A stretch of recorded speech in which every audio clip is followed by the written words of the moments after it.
Stern Show. My wife recorded me snoring. She said it was so bad that it woke her up. I said, I don't understand. You can sleep through anything. You sleep through TV shows. You sleep when we're in the car.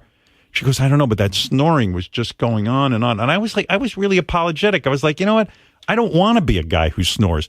Well, she taped me snoring. I still can't believe this is me. You're going to play it for her? I'm going to play it for you. And I swear to you, this is unbelievable.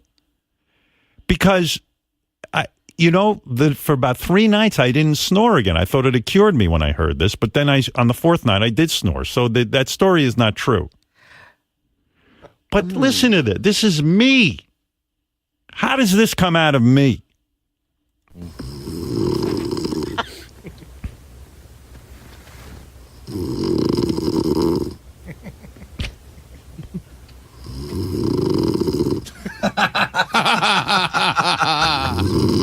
How it builds.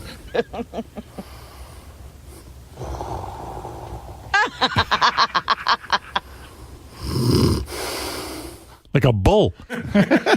You're snorting. Turned on yet, Robin?